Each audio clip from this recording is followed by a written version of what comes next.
everyone. Welcome to another Tuesday Newsday. It's me, Rem. I'm here with Chris Frye. Hi, Chris. Hello. Chris Frye is with Liya International, who is one of our manufacturers based out of China that does our BattleTech minis and our My Hero Academia minis. Yes. We do a few Yeah, things else like the scroll, some printing Oh, projects, yeah. stuff like that. But we did the scroll. We're doing the My Hero, the Atlas, pretty much anything BattleTech related. We're the ones that take care of it. Cool. I'll hit you with some of that. What's that other stuff as we go here. It's been a while since I've had you on, but we have had Chris on before. So Chris, we've kind of covered a lot of the basics of process of how manufacturing happens and stuff like that. So we're gonna open it up to talk a little about some different elements. But of course, first we have our news. Let's do our release schedule for the rest of this year, which I usually go through every week. Oh, I'm in the wrong browser. Just kidding. Go over here. I've got loading. All right, so we've got for September the 3rd Star League Battle Group Force Pack, the emplacements, and early October we have BattleTech Gothic, the salvage box for Gothic, and then in November is coming the Atlas. And then we also have the 21st Centauri Lancers. Command Lance is coming for the Barnes & Noble exclusive. And Technical Readout 3025 Commemorative Edition is an October release. Also in November, along with the 100mm Atlas, is the Force, well, unless it gets pushed, Force Manual Mercenaries, BattleTech Aces, Scouring Sands for Alpha Strike. And then December is House Karita Ranger Lance Force Pack and House Karita Command Lance Force Pack. And I'm probably going to talk with Chris a little about some of the tooling and production side of what's coming next year, even if we don't have set dates just yet. So stay tuned for that. For Shadowrun, what do we have for Shadowrun? Where'd my mouse go? Come back. Shadowrun, we've got coming out October 1st is Risks and Rewards. Followed by in November, late November, it's going to be Deus Ex Arcana. And possibly, depending on the fulfillment schedule for Leviathans, we may see that coming to retail by the end of the year. Board game schedule in October, I believe, making sure. Scrolling. We have... He changed the format, so now it's all, I can't find it. I've got a reprint of the Duke that's in development right now. He left me a little note in here. One of the items is called Smack Lauren, a lit catalyst game. So I'm sure most of the team is in Puerto Rico right now doing planning for the next year. So I'm wondering if they've been in that today and put it in there. What else do we have? I know Quincy's Tavern. Oh, there it is. Okay. Quincy's Tavern. We've got Guardians of the Four Winds is coming out this year. It's either October or November. Fiction. Let me see if I've got a good fiction list here.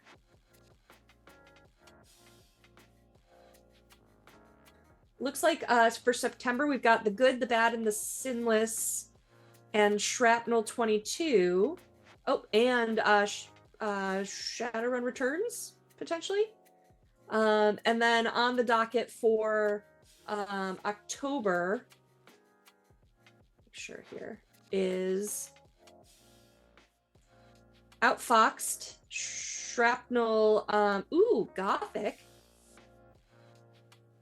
and Never Enough. And then I'm going to start to drop some links in chat here, or Mods, if you don't mind helping me out with that, as per usual, because you guys are great. I'm gonna drop in some stuff from the YouTube moderators chat here. So thank you so much for this, Michael. We have our friends at Paizo have their campaign for Pathfinder Quest board game that launches today. So if you guys can drop that in the chat. So I'm really excited for that. And this is Paizo's Pathfinder Kickstarter before Runefire is coming out in February. So we're excited for that. We've got a Gen Con demo. We've been editing all the Gen Con videos, and we've got Randall running Thor Nye, who's a professional game master, actor, and friend of Catalyst through a Leviathan's game on stream at Gen Con. So that's been edited and is in its own solo format now. Strength of the Pack Part 4 by Jason Hansa is available.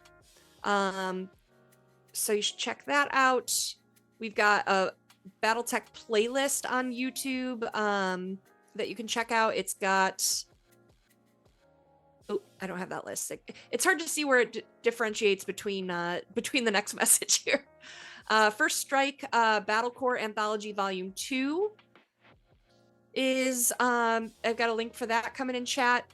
Shadowrun Anarchy 2.0 actual play at Gen Con has been edited. That stars B. Dave Walters, Thor Nye, Tommy Rice, Amber Bell, Tyler Buckner, and I'm GMing that, so you can catch up on that if you haven't heard about the Anarchy stuff. We do have a Shadowrun Anarchy 2.0 Kickstarter through Black Book Editions that is live now. Shadowrun Missions 2081-08 Child's Play is available. There's so many links. Sorry, Dave, you're doing great at keeping up, I promise. So that's available through our store now. September, BattleTech Free Fiction. It's called Scream by Tom Levine. We had Tom Levine on Tuesday Newsday a while back, so you can see an interview with him. September, Shadowrun Free Fiction, Where the Thirsty Desert Dreams by David McDonald. That's available. And I think that's everything. Awesome. Awesome. Thank you guys. Thank you for dropping all those links for us. Whew. Man, that was a lot. Hi, Chris. Hello. Just read through the comments while you're going on your little stuff. So no worries. So we're gonna jump on over to some questions about Liya and what's going on over there. We will probably jump to some Q&A a little early today, because I know last week, maybe the week before, we ran a little out of time, so I want to be able to get to more questions today. So now some of the things you brought up with me pre-show of things we could talk about is customer service and quality complaints. Can you kind of explain? I know something came up on the World Wide Web about quality recently. Yeah, so there's, again, there's a ASL standards, there's QNL standards, which are about 2% can be acceptable error rates on things. And there was a person who did a review of the Gothic box set, and he just happened to get the one Gothic box set that had like 8 or 9 issues in that. And so immediately, I see it, and I have the factory send me several sets. So I quality control checked stuff, and I didn't find that. I found 2 of the issues that he had mentioned, a little bit of soft plastic, but again, there's a lot of communication here. So I'm always encouraging people that if there's issues, you can let me know directly. I'm all over this stuff. YouTube channel, hit me up. People have my cell phone, my email.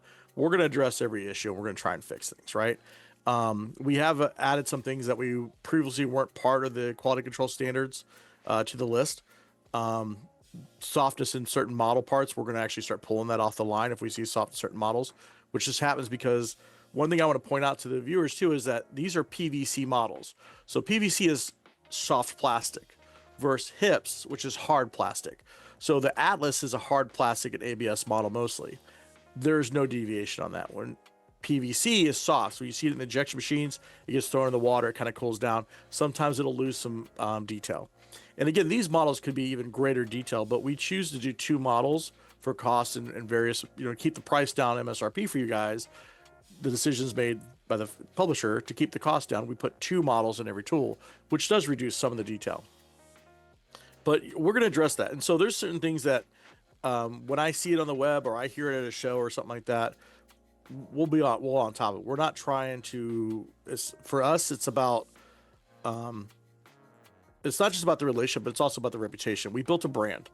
That's one of the things that I want to make sure people realize. We built a brand when I took over 8 years ago in my position, and so when Linda first saw our logo on the boxes, she just got thrilled because she's never seen her logo.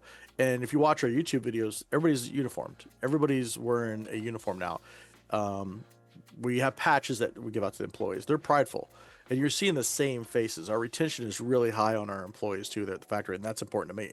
And so when I go back to them, and sometimes I will have to paint a rougher picture than what the client will say, because the client's like, oh, I understand. And I'll be like, I don't understand. You need to explain to me why this came out this way, because I want the best product out there too. So again, we addressed those issues with the Gothic that came out there. They weren't widespread. There was literally a couple soft spots, but they were passed through testing, and that was it. So if you see something out there, say something. And God, that sounds like a movie. See something, say something. I think we've heard that quote before. Let us know, because we want the best product out there. And then some of you, another thing I want to point out is some of the new people see some of the starter sets, the old starter sets that have been 8 years old. Those are all getting redone in the future. Those are old tools. Those are tools we haven't touched in 5+ years. And so as sculpting comes available, they're redoing new models and new tooling, and new models will be in the box sets that are at the standard that we have models at today. So if you look at early version 1 BattleTech versus current version, way better. So we're always adjusting our capabilities and expanding our capacity. Awesome. Now you talked a little bit, and I think this kind of goes alongside quality, about how a lot of manufacturers are like, I want all the business. I want all the clients. I want everyone all the time. Gimme, gimme, gimme.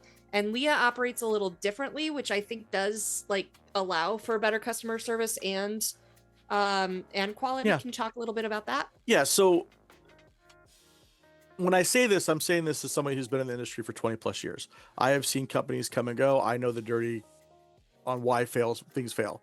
So I'm not going to talk about publishers. I'm going to talk about manufacturers. And when you have projects that are late on Kickstarters, they are either late because somebody didn't pay a bill, it hasn't been approved because you have IPs that are restricted, and somebody, I'm not going to say any IPs, but imagine a company that owns a IP. They're very particular about that IP. We'll talk about Street Fighter. Capcom was very particular about how certain characters looked. That added almost 8 months to a year on the approval process, getting them to Japan, and them guys, it had to go Japan, California, and UK to get them all to agree on how a model should look, even though we use it. So that's another way projects are late. But one of the largest reasons projects are late is because when you go to these shows, and I love a lot of the manufacturers out there, but they want to get everybody. It's important. They go to every booth, and you'll see them in their colored uniforms. They'll go to every booth. We want your business. We want your business. We want your business. You only have so much capacity. And we're very mindful. When you see me at shows, I go to a very few shows. It's me. Maybe I might have 1 or 2 other people there with me if their project manager is going to visit clients. But we're not fishing, because I have to be mindful of our capacity. And if Catalyst comes up and says, I need this, this, and this done, and then Asmodee Global comes up and says, I need 500 million trains done, but yet I picked up 12 other projects up, all some is going to be getting pushed. So every one of our, we call them family accounts, they have reserved project slots. And so what I'll do is I'll call Brother Wise up and say, hey, Brother Wise Games, fourth quarter, do you need any of your projection slots? Yes, I need these 2 to do this and there. Boom, we'll do restocks from them. If they don't, and they're like, no, we're good until after Chinese New Year, then I'll offer those slots up to a new client or somebody else. So we're very mindful. So that being said, we didn't do Leviathan. We passed on Leviathan because we were actively doing the Brother Wise Kickstarter, and we're actively doing the BattleTech Kickstarter already. So we had 2 major Kickstarters going along with Asmodee Global and Weta Workshop and a few other games. So we were actually at that point where we only had about 20% capacity available. And I was like, if I pick another big project up, something bad's going to happen, right? And this means somebody's going to suffer. And so we'll take less business to have a better delivery system and better quality control. And you guys see probably the YouTube videos. I know we get a lot of views on that. You know, all those blue totes that you see in the background, those are full of models. Every one of those totes is full of models to the max usually. So yeah, that's why you see some of these Kickstarters late, because the manufacturers just taking on more business. They want to different business mentality. So that answers your question there. So you mentioned a couple of examples there. I didn't realize that you worked with Weta, which is pretty cool. Yes. If you guys don't know, Weta does a lot of statues, and I'm sure you can talk more about it than I can, but a lot of statues, but also they like did the props for Lord of the Rings and stuff like that. Like, Yeah. Intensely cool stuff. My favorite model. Oh yeah? Tiny Tina. It's a little hard to see. Oh, I'm not gonna bother. Just look it up online. the blur. Tiny Tina. We did the Tiny Tina for the Borderlands for Weta Workshop. We did a bunch of the Borderlands stuff. So That's awesome. That's awesome. So, who are some other clients we might know and recognize? well, you got Brotherwise Games, who's got the Brandon Sanderson contract that we just did. They do we did all their That's miniatures cool. there. Weta Workshop, Flying Frog Production. So Flying Frog Production, Scott and Jason Hill. We've actually been doing all of their plastics since day one. Last Night on Earth, stuff like that. I actually knew them when they worked for the Games Workshop Outrider program. So they got me. They actually the ones that taught me how to do miniatures and got me in there. We worked with Flames of War, Gale Force 9, Monster Fight Club, Cryptozoic. I just go through my active list. Beetle and Grimm, Asmodee Global. Oh, we did your Saturn miniatures too. That's another thing we're doing. We did all your Saturn miniatures. Awesome. And then what do we got here? Blind Cyclops Games, Steve Elias's Armchair, Big Bot. Yeah, it's a ton of games. That's awesome. Yeah. So we don't fish either. We tend to, let me phrase this. So we rather have clients come to us for word of mouth and reputation than to fish and try and sell somebody. Because when clients come to us, they know that we focus on miniatures, and that's another thing too. We don't try to swim in someone else's pool. We do miniatures. There's a lot of really high quality names on that list. You know, Beetle and Grimm, Weta, of course, Brotherwise, Asmodee. You know, so that's a lot of work right there. So let's talk a little bit about so you're based in the US and working for a Chinese manufacturer.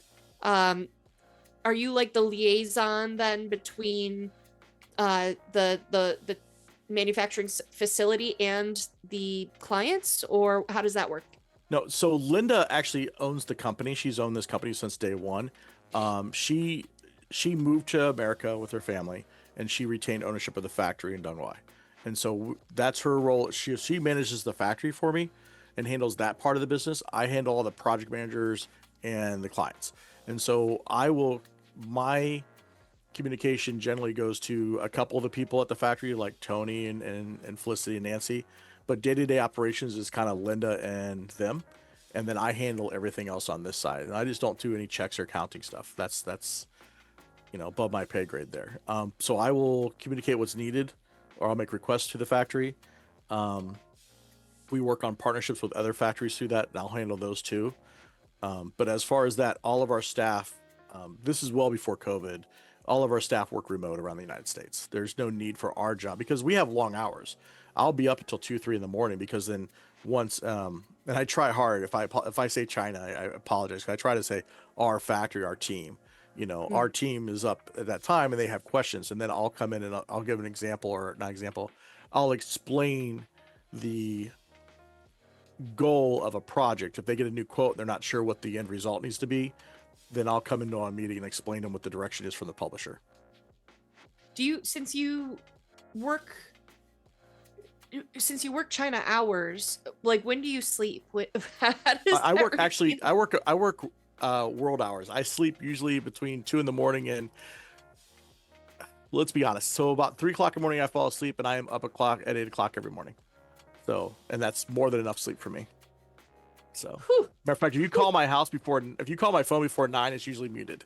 Usually I mute because if I don't, then my phone. It's funny. If people that know me, they know that if they can't get a hold of me, I'm sleeping because that's when I mute my phone. And I'll take naps too. My bedroom is literally 5 feet away from my office. It's right in there, and it's like a long bedroom. So maybe I think my son counted it's like 32 steps from my bed to my office. So Quite a downstairs the commute. refrigerator. A really small commute. First, me used to having to drive to Bellevue every day Oh. when I worked up north. So, yeah. Now, kind of talking about how the staffing works and everything. One of the things that I reach out to you for time to time is whenever I see like someone talking about quality issue or Chinese labor, I'm like, Chris, go get them. So, what can you say about labor practices for a Chinese-based factory? Let's back this up for another. Let me open up with another topic first Sure. on this, and then because I want to highlight my thought process. Sure. I'm as red, white, and blue as they get. I'm an ex-military combat vet, the whole 9 yards. America is not the American people. The American government is not the American people. Chinese government is not the Chinese people. They are just like us. And yes, everywhere around the world there are we call them black factories, dark factories, night factories. They're there. They're all over the place. We have a problem here in America with that kind of stuff too, right? You've seen the news. Liya, I take it very offensively when I see these comments because they're dismissive. And all it takes is somebody looking at 10 videos, 5 videos, 2 videos. You'll see the same faces. And these people, if you look at my teammates that I've eaten with, that I've laughed with, that I'll be going to see them shortly in a couple months. I was going to be there before COVID. Haven't been back since. They're happy. We have such a high retention rate because we pay them so well. It's not like you guys used to think back in the day. Back in the day, labor was cheap. Labor's high there now, comparably to their cost of living. And these guys, if you look at the videos, they all have phones. They all have headsets in. They all have air conditioning. Our utility bill, we were just talking about our utility bills going up because it's so hot in Southeast China that they have to run air conditioning. And if you look in the winter, we have these huge industrial fans that go off to keep them warm. They're all fed really well, right? I mean, it was like broccoli and beef and huge ton of rice. And I'm like, I wish I ate that every day, right? So, and if you see them, there's somebody made a comment where I posted a video where they had what we would call like a dog's water bowl. They bring those bowls for food. That's what they put a big, huge bowl. They put a bunch of rice in there, a bunch of meat. It's just because you don't relate to how they live doesn't mean that they're in a bad situation. They are fed 3 times a day or more if they want. The ones that live in the country have billets there that have their nice clean. We get inspected because of qualifications and certifications. We get inspected all the time, and the government comes in and inspects us. The standards have changed since I want to call the dog food issue that happened a decade ago or whatever. And so I take it very offensive when people say that we're using slave labor. They are paid very well. And if we weren't paying them well, just so you understand, in this area, they would just go to another factory that would. Labor is very hard to keep there, especially skilled labor. And what you're talking about is we're a factory that's an OEM factory, which means an original equipment manufacturer. So when you look at our videos, and if you haven't seen the commercial, look at the newest commercial because this is our newest factory we moved into a few years ago. It has a tooling department. That means those are skilled engineers in the tooling department, right? And we're even expanding into CNC here in the next year. It has an injection machines, 13 plus injection machines downstairs. It's got materials. Those are all skilled labor, okay? And we've added some robotic arms, but even then, China has rules against too much automation. You have to have very little automation compared to your physical labor force. Then you go upstairs and you have all the assembly, and they assemble everything by hand. The next year's is pad painting and is painting. That's skilled labor for painting. You've seen the work we're doing. And it's even getting better now that they know more because they're used to painting big statues and big models. And we're painting these little itty bitty 28 millimeter models. And it's like, they're getting better at what they need to do. And each model is getting better. So there's no child labor. There's nothing that in our factory. I'm not saying it doesn't happen around the world. It just doesn't happen at Liya. Yeah. There's a lot of investment, a lot of care. And the key thing I'll say in here when you talk about Liya, it's not about, I don't do commission. I get paid no matter what. I don't look at targets or sandbagging and anything like that with my numbers.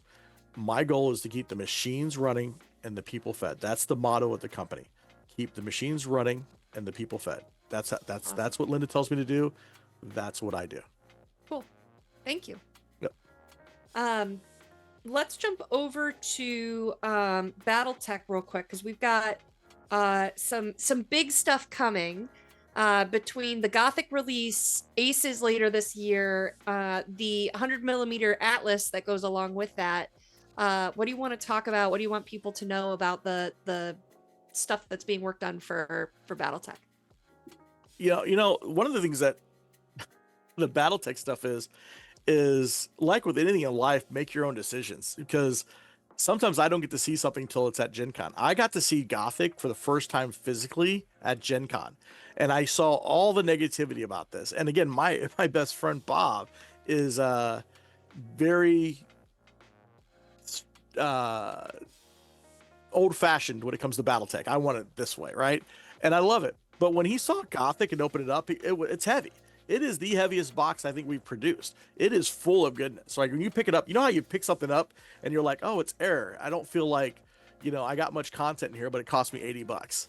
You pick this up and you're grabbing your second hand. Like you're putting your Starbucks down because you're like, I need this for 2 hands to take this to the counter. So I would always tell people like, hey, when you hear something coming out, look for it yourself and decide if you like it. Don't let somebody tell you it's not worth it, because the maps, like they're already talking about the maps. The maps that come in Gothic are huge. They're beautiful and people love those. So there's always something in there. And this company actively produces stuff. And again, I produce stuff for lots of companies. It is always a seesaw of conversation when, oh, let's add this. And then someone's like, we need to bring this down. And then I get a call from the man, Lauren, saying, why is the cost of this up like this way? Well, we added 2 posters, this. He's like, we added more. I'm like, yeah, well, there's more room in the box, so they filled it up. And, it's one of those things where, and he's like, all right, well, I guess that's what it is, because he wants to support his team. So they're always about giving you more. I mean, name another company that's put more content into one of their boxes, and you haven't even seen Scouring Sands yet, or Ace's Scouring Sands, right? And that's the thing, is that everything new is coming out there, and none of this, and I'll say this with the most true honesty I can, projects do not affect other projects. So when people are like, oh, you wasted time on Gothic, no, that has its own team, and there's other teams that work on other things. And for us, it's just my team looks at it as like, am I putting robots together or am I putting humanoids together? And they just keep putting stuff together. So it's not going to hurt Liya either, because it's just more production going out the door. We've literally produced Gothic. Yeah, Gothic and Scouring Sands models pretty much got produced at the same time. We put Scouring Sands on hold for the rest of the print work, and then got those on there too. So there's and restocks. So what you're seeing here is the Atlas, which is already shipped. Scouring Sands, I just saw the drop test for that. That's shipping. The Centauri, all that stuff's on there, coming off there. And then we have 2 large restock orders that one's going to ship in October and one will ship before Chinese New Year. Cool. Awesome. Now, before I get to that, let's talk. You had mentioned reprints are coming. Yes. What's on the list for reprints? How about this? I'll pull that up while we're on there, and then I'll go through that in a second, because I need to pull. I didn't have that up for me. Ask me your next question, and then I will. Well, the next thing I was going to do is get into my hero. Okay. And then here, I'm opening up these 2 files real quick, and then we go to my hero. Cool. I know reprints and stuff that's. Oh, what about stuff that's in tooling, or like where we don't have a release date yet, but it's stuff that's being worked on that you can talk about? Okay, so here's the stuff that. There's no reason me not to say this stuff. So, and the reprint that's shipping in October, Mercenaries box set, standard edition, map packs, Alien Worlds, map pack Deserts, Proliferation Cycle. I'm posting a video of Proliferation Cycle this week, or it should be this week. Those models look freaking beautiful in that box. Cool. They do. Somerset Strikers, Union Dropship, Overlord Dropship, Clan, Salvage Box Invasion Displays, all of those. So can you how many salvage boxes or the displays, because there's 9 in a display?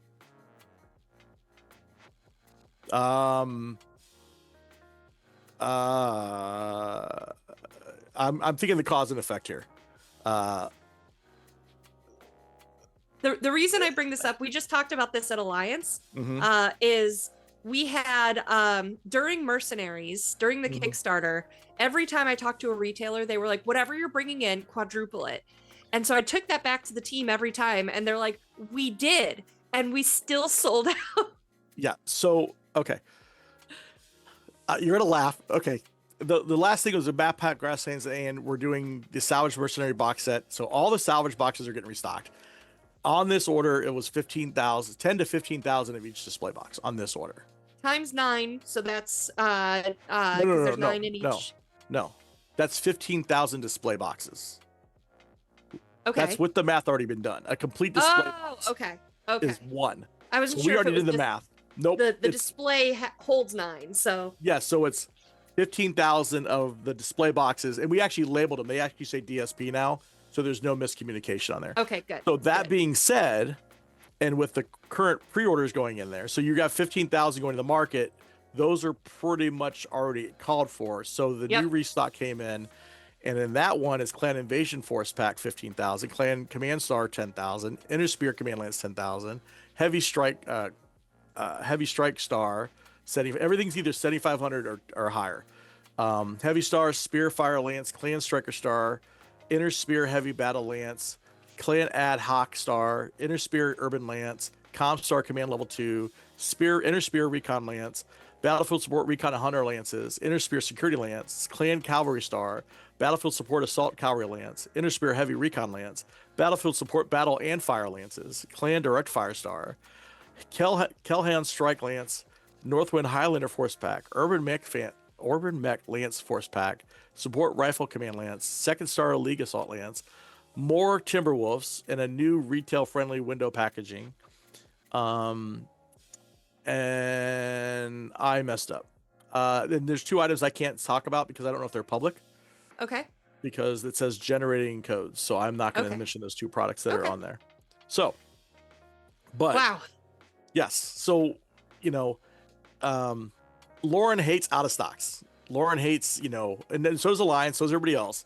And he hears it and he's like, I need more. And I love it because Talon, for those of you who have met, Talon will be like, yeah, so I need to add more to this order we just did. And it's just, we're ready. And this is, again, because we mind our capacity and our capabilities. We can handle these loads that pop up and are like, okay, cool. So. That's awesome. Yeah, Dave says in chat, you could have just said all of Mercs. I guess I could have. Yeah. Awesome. So we talked reprints. What about anything in tooling or that you wanna tease about? All right, let's go to tooling. Pull it up in here.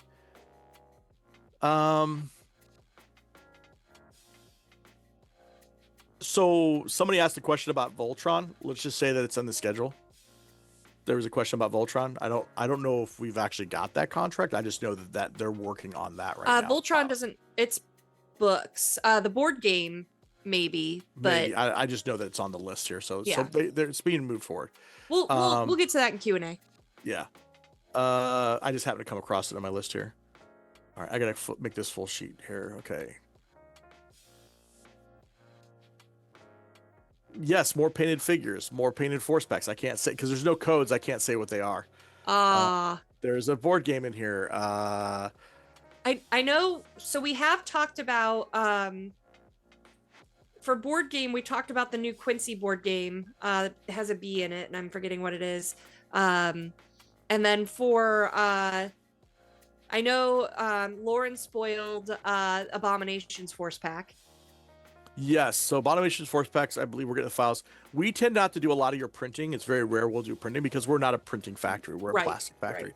So we may do like for the Shadowrun, we did the components for something else, right? Cool. So, but there is one board game in here that has plastic in that we're working on. In tooling and on schedule is Elysian Lancers Command Lance. And everything else is you already know about. You just talked about all your releases in there. Cool. Anything else doesn't have a code generated on it, so I don't know what's been announced publicly. And that's the thing too is, so you're about to go to your next topic. Actually, can I give you a trivia real quick Okay. before you leave BattleTech? Sure. So, why do you know why the C scale? It's called C scale on Atlas. Because C is the Roman numeral for 100. You want to go? Yep, yep. I had to explain that to everybody. They're like, "Why aren't we doing A's and B's?" I'm like, "That's not." And that's the funny part about working with my team overseas is they see something and they take it literally. Or are we doing D's and F's next? What's going on? I'm like, no, this is a size scale. So I explained that. So yeah, you got that one. All right. What's that other topic you want to talk about? I love that topic. My Hero Academia. Last time you Yes. were on, we couldn't talk about it yet. So this is a perfect example of things that I have to deal with and put underneath my shoulders that I can't tell you guys about. And so last time Rim's like, well, what do you want to talk about? And I'm like, oh, because I see these codes and I talk in the products and models and I knew it and I didn't even know. Here's the kind of relationship I have with my good friends at Catalyst Game Labs is I'm at Gen Con next to them, right down the thing. They had the product in the shelf and didn't even tell me. They announced it and I didn't even know. So people are walking up to me like, oh, My Hero. And I'm like, I don't know what you're talking about. Well, Can't talk about that. we literally got approval. I think it was on Thursday. Monday of Gen Con. Yeah, something like that. Yeah. Before Gen Con. So we did a Tuesday Newsday announcement and then did the Saturday playthrough. So it was all so last minute. Yeah, no, it's all good. It made it easier to do Gen Con because then I could talk about it and brag about it because it gave you more information. But so those models, we are working on we're wrapping up, I think, by the end of this month with the first 10 models will be completely paint samples will be done on the first 10 models, and then we'll work on the next one. The first 24 models our goal is to get the first 24 models paint samples done before it goes live on Kickstarter. Awesome. And so I will let you know that when you're looking at Kickstarters and crowdfunding projects, Catalyst Games has a history, and they're one of the very few people that will do this. Brotherwise Games does this too. They will invest their own money, and then again, they all the stuff they're releasing has not been Kickstarted. This is a lot of stuff releasing, but we use people use crowdfunding to grow awareness, marketing, and stuff. Yeah. Lauren meets his street dates and stuff on the plastic because he invests in tooling well before something goes up. And so we're already starting the tooling process on My Hero Academia. That's how confident they are. And what that tells you as a backer, as somebody that's interested in something like that, is that this company's already got the hardest part of the project done. Tooling is the longest thing. Tooling, paint masters, all that's the hardest part. And before they even go there, they're already committed that this is going to be a success and they're going to have it. And that's something you should take to heart, because a lot of these games out here will get invited to quote on, won't even have files. Yeah. And they're going live on Kickstarter and they don't even have a file done. And that's why it takes them 2-3 years to get projects out, or they don't happen because they don't get enough funding. So I would say that, be mindful of who you support, especially in today's age. I'm really excited too because we wait so long on approvals and everything, talking about IP holders. We're waiting on we have like all of our social media posts pre-made and ready to go, but they have to wait for approvals. So like we're sitting on 2 graphics that we're allowed to use right now. And I'm dying to get that final approval to get all of the cool stuff that's coming, because it's a great game. I enjoyed it a ton, and the models are just so gorgeous. So I can't wait to show off more of what's coming. So cool. How do you reply to somebody? Hey, Chris. At them. Because somebody said they posted something. I'd love to see that video. Bruno. Okay. I can connect you as well, because Chris messaged the vid to me too. So. Okay, cool. That'd be great. I love that stuff. You guys tag me all you want on videos and stuff like that. I like to see them all. Awesome. So, all right, cool. Anyways. All right. Well, I want to jump over to Q&A so that we can get through everything. So we'll start with our guest here. Oh, sorry. What was that? Oh, no, I leaned forward and I was told already not to lean forward because I blur it out. I'm like, oh, no, don't do that. Prussian Havoc asked, for Chris, did Liya manufacture the 4-inch Timberwolf model at its expense? Yes, we did. So I've told this story. It's my favorite story to tell. Lauren and Linda have had a long relationship well before I even came to the picture, and we were late a little bit. Like there was some stuff on the first Kickstarter we were a little bit late on, and we weren't happy with certain things, and so we wanted to do something and said thank you. And so I said, hey, let's do the Mad Cat or Timberwolf, model. Let's just make it bigger and give it to him like a gift, right? And Linda's like, great. So we spent the money on 3 different tools. It's a big, 20 some $1,000s in tooling on that model, probably more because we did the basing too. And then I had lunch with Lauren one day, and I said, I have something for you, and I put it on the table. And as he was eating his fries and shake that Heather doesn't want him eating, stuff like that. And he sees this model and he's like, oh, what is this? I'm like, this is for you. And again, if you don't like it, we're going to destroy the tools because we just wanted you to have this. This is for you. Instead of a 3D print, this is a physical copy. This is done production. And he's like, I want more. Like, we're going to give this away. And he goes, what's this cost? I'm like, and so he paid for the production models. We paid for all the tooling and assembly and stuff. He just paid for the actual physical material that went into that. And That's awesome. And yeah, it's been very successful. I want to say over 50,000 of those units have hit the marketplace. That's really great. Thank you. Michael Chandra asks, Liya posted videos of 3 of the 4 Shadowrun miniature sets that come alongside the Shadowrun Takedown board game. Any chance for a video of the 4th? What's the name of the 4th one that was missing? If you can give it to me. Put that in chat, Michael, and we'll look that up for you. Perfect. Thank you. Dave, yeah, if I can get a video, I'll post it up. Sometimes I don't post a video because the pictures they send, they're just not enough for a video. Yeah, but I'll get that up to you guys. Yeah, no problem. Dana R, I'm trying to fight a sneeze right now. Let it out. Dana R asks, the current BattleTech Lance Star packaging, while beautiful and displaying the product and art well, has a lot of wasted space and extra plastic. Are there any plans to streamline that? So this goes back to target and expected value per package size. We've tried reducing it. Retailers don't like having multiple size packages. And so if we gave thinner packages in there, it throws up the whole carton mix and everything like that. There's a lot of error in a lot of these packages. Look at the battle armor guys, right? You could have probably put those in a salvage box and been just fine with that. So there's this perceived value you get in the market. And a lot of us would like to see things thinned out. But then they just get missed. I mean, we could literally make boxes that are less than 1.5 inches wide, or thick, and that's just not what the market wants right now. We're always encouraging you to reuse packages, but you would probably have to change all your force packs. And this is why it's always a uniform die line. It's always the same. So when you go and you look at BattleTech or you look at most board games at Target, it's always 1 of 3 box sizes. And as you start seeing more factories become automated in America, with the factories moving to America, you're going to start seeing less labor and more automation. You're only going to be able to see 3 or 4 boxes. They're going to say, no matter what your design is, it's got to fit one of these because it's going to be an automated process. Cool. Tim B asks, will Liya ever be able to make mechs from polystyrene? Yes. Wait.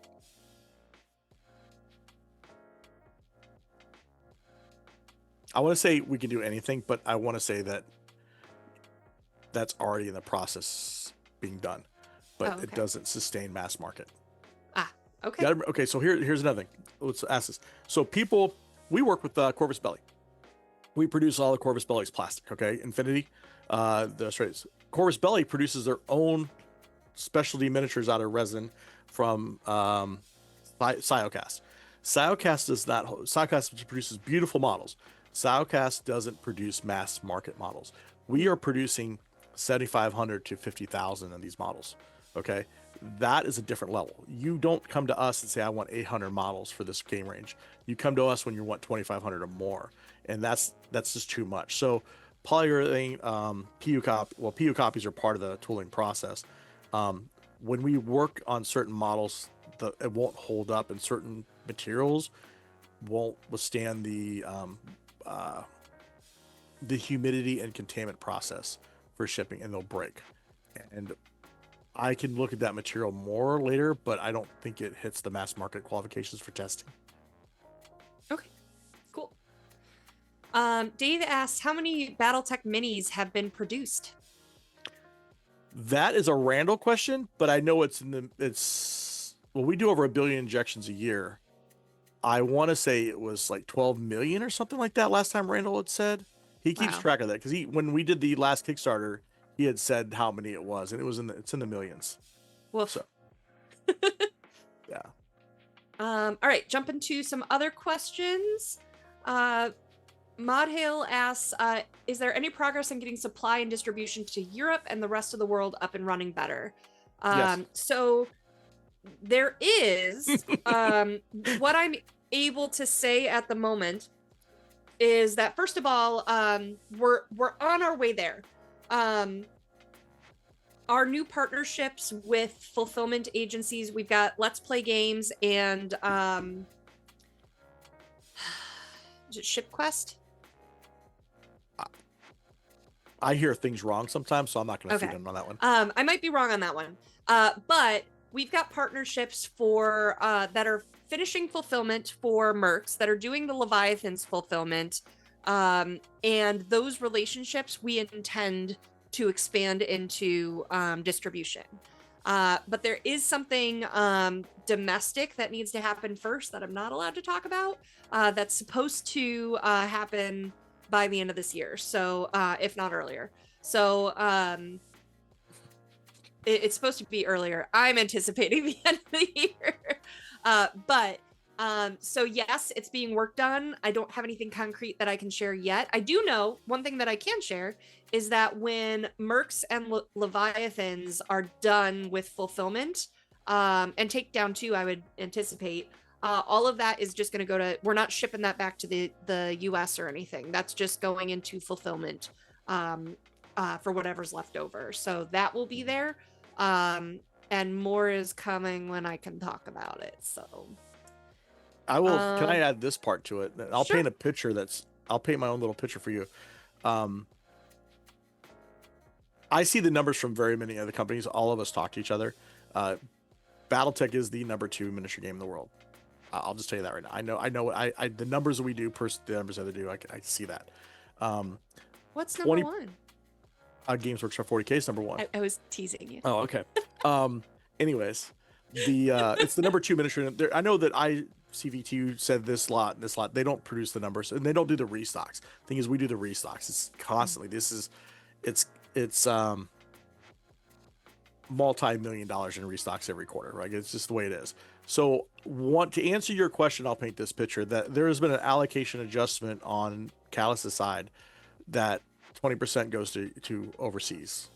And America's the #1 client, but they actually pushed more up there and increased all their numbers. So instead of being like, oh, we need more, they increased their inventory levels that they're ordering now. Because before everything was like 2,500, 5,000. Now it's 7,500, 15,000. 20% gets allocated over there plus sometimes. Like we have a restock coming in, another restock that I just read in talent, and he's just waiting on an answer for Europe before he picks the number, whether it's, and that's, again, that restock's over 10,000 right there. So they're allocating there. Plus there's additional staffing changes that I'm aware of that are changing, that are improving, right? He hears he needs to get out there. He's doing it. And every distributor out there wants to be Lauren and Callus's friend. And every manufacturer wants to be that, and they choose us. Anyway. Just what he needs. I know. Lauren, it's funny when Lauren says this, he becomes everybody's best friend when a Kickstarter hits a certain dollar amount. But Linda and Liya have been with him since day one, so we kept that loyalty. So funny story. He I think it was Heather that told me this, but I'm like, I don't know why like Lauren respects that, like I'm so sassy with him, like because I can be kind of mean to him. I'm not like that with anyone else, just him. But like I think it's because he gets so many like yes men that'll like, oh, I want to be your friend. How do I be your friend? I'll do it. Like, you're right about everything. And I'm like, no, you're being dumb. Don't be dumb. Yeah, you can't.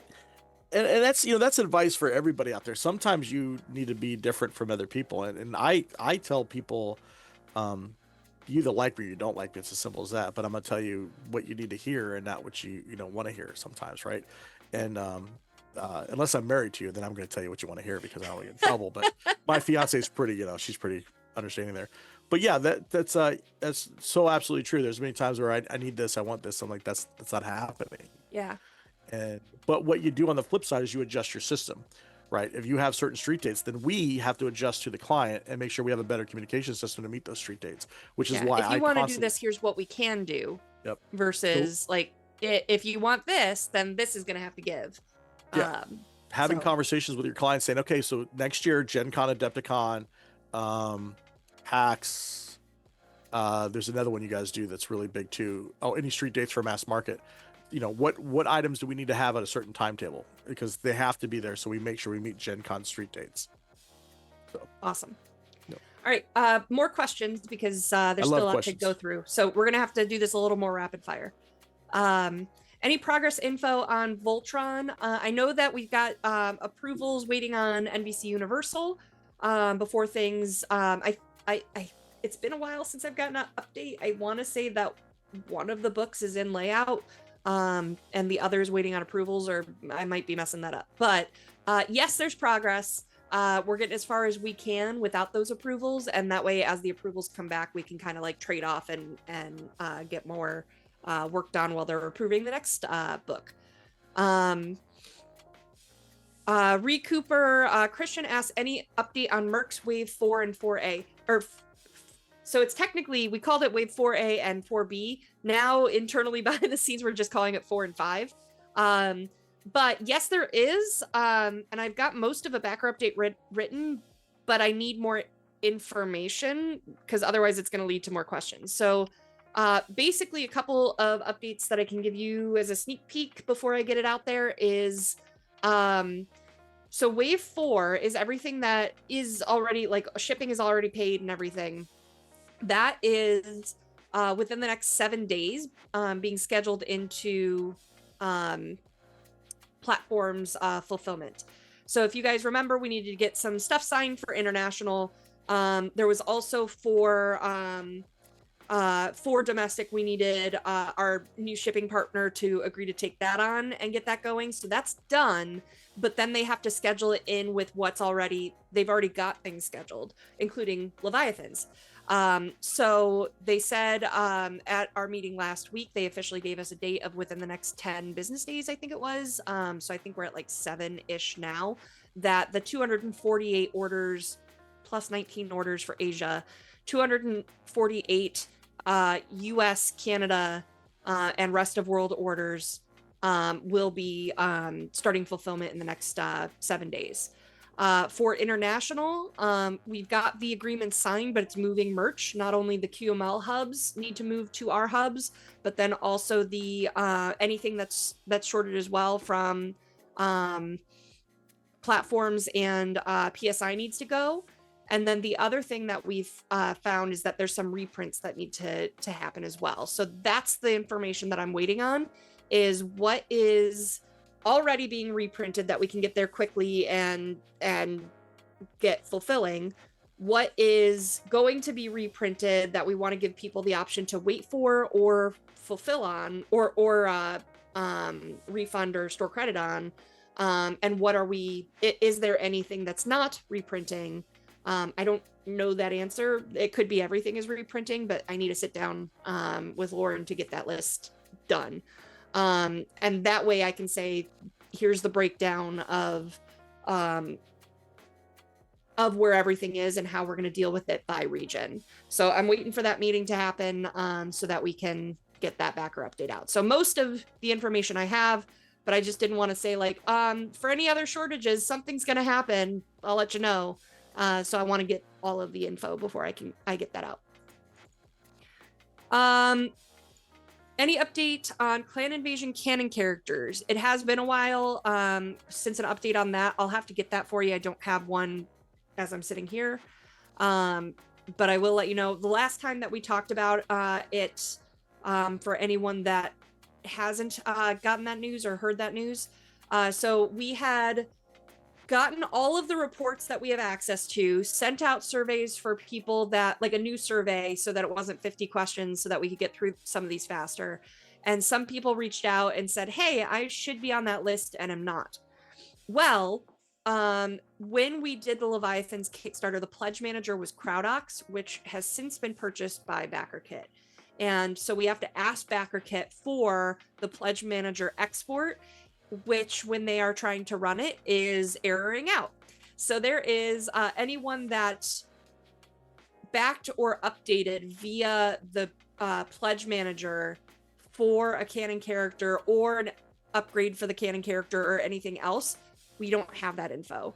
So we're still trying to track down what are we going to do about that and how are we going to address that. So that's the big problem. That's the last update that I have, but I can dig into that a little more this week. All right, Leviathan's EU shipping. So everything is signed and done with the hubs. The next piece of that is getting the product from China shipping to the EU/UK hub and Australia. In the meantime, while we're doing that, we are working with the hubs. Tyler actually is going to be getting the contacts for the hubs directly himself to reach out and start getting quotes so that we can start on shipping while we are waiting on or start on shipping quotes while we are waiting on shipping of product. So more should be coming soon for that. What is the difference? By the way, I'm talking like really fast and aggressively. It's because I'm caffeinated. I'm super caffeinated right now. So apologies for that. What's the difference between regular Shadowrun and Shadowrun Anarchy? Shadowrun Anarchy is a rules light system. It's more narrative. And Anarchy 2.0 is the new edition of that that's being worked on by Black Book Editions in France. They are huge Anarchy fans. And so they're kind of streamlining into a new edition. The two biggest differences to me from having played it a few times now, one is that you have advantage is added. So if someone is given advantage or disadvantage, for advantage, 4s, 5s, and 6s count as successes. For disadvantage, just 6s count as successes. And then the other difference is that you can choose to have risk die in your pool. So let's say that you have 15d6 is your dice pool, and you decide you want 5d6 to be risk die. So you change it out for dice of a different color. Any hits, 5s or 6s, that are rolled on those risk die count as 2 successes, but any 1s start to count as glitches. And Shadow Amps can help offset that and stuff like that for certain situations. But one nat 1 is a minor glitch. 2 is a I think that I can't remember the exact terminology, but it basically is like a critical glitch, and then 3 is disastrous. So those are the two biggest differences to me. But it's very fun. It's very fluid and fast-paced.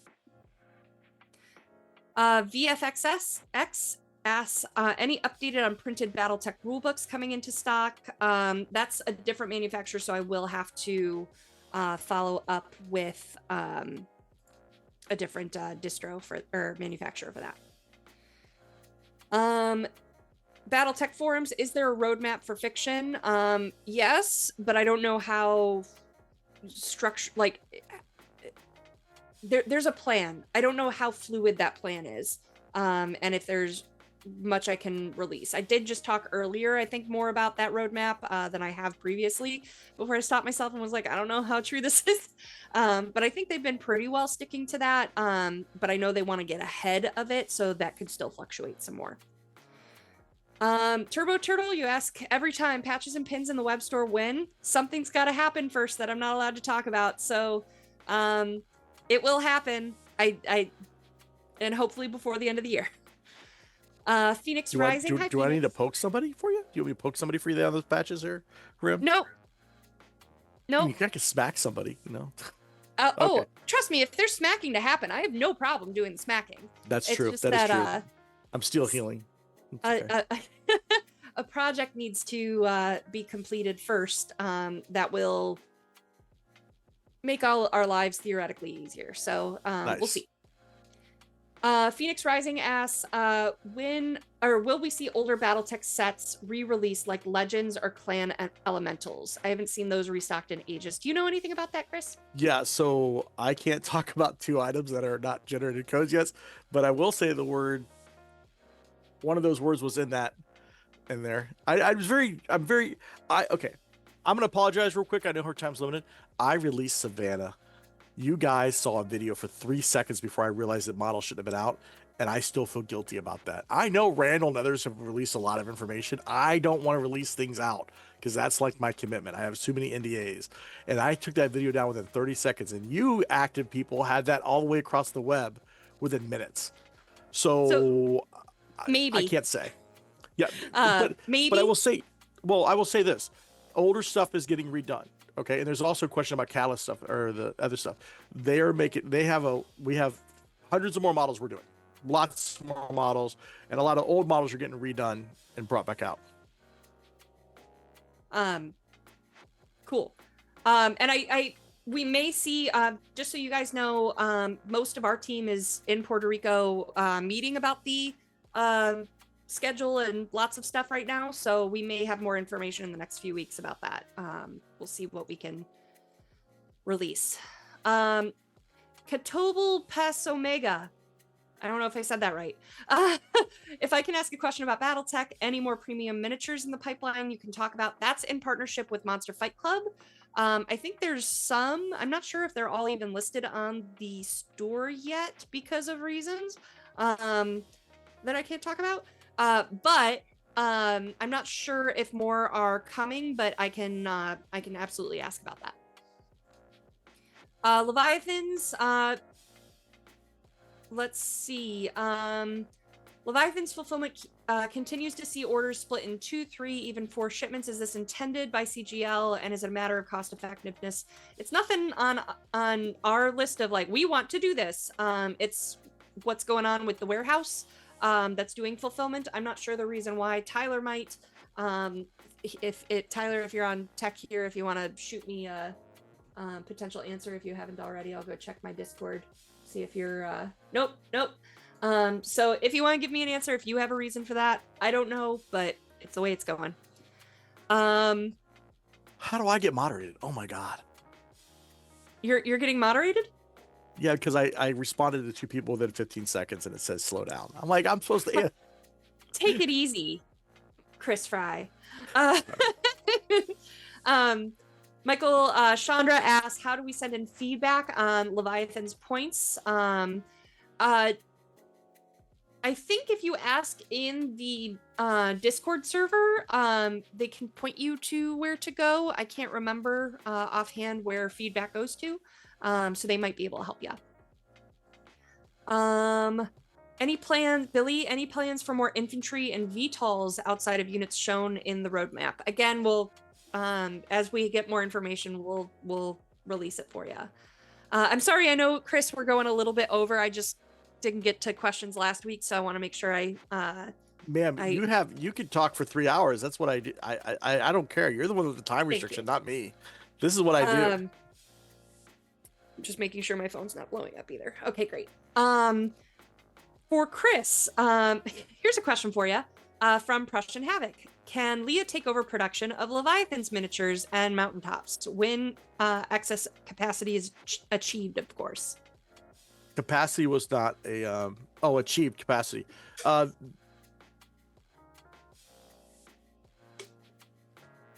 would not. The relationship between that client and that manufacturer is really good and strong, and I would not even attempt to try and take that project over. That's something the publisher or Catalyst would have to decide if they needed to.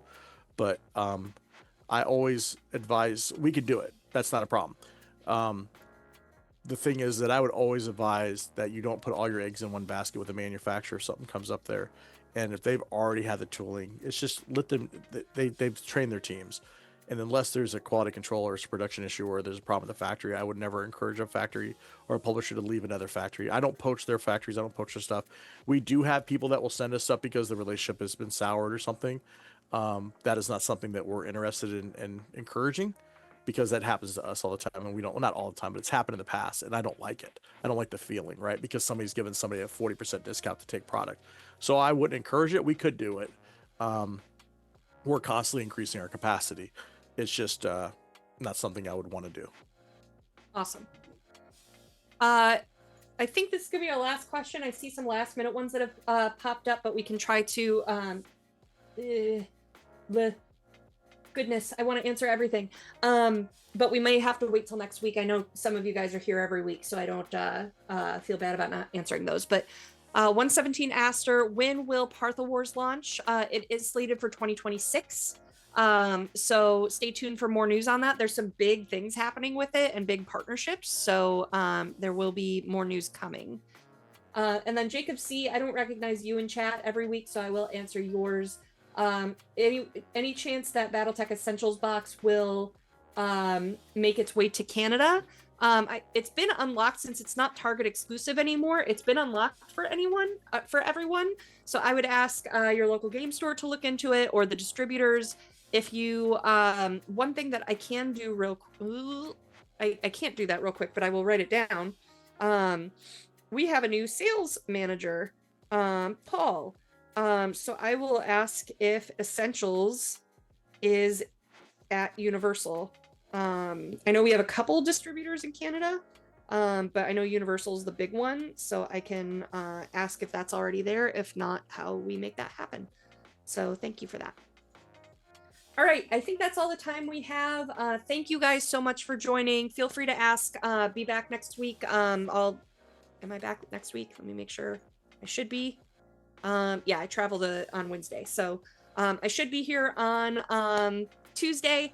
So if you guys have more questions, you can feed them through then. But thank you guys so much for being here. Chris, thank you so much for showing up on short notice too. Anytime you need me, just call me. I appreciate you. Okay. All right. Appreciate everybody out there. Love your guys' support. Be safe. Thank you so much. We'll see you next week. See you next week.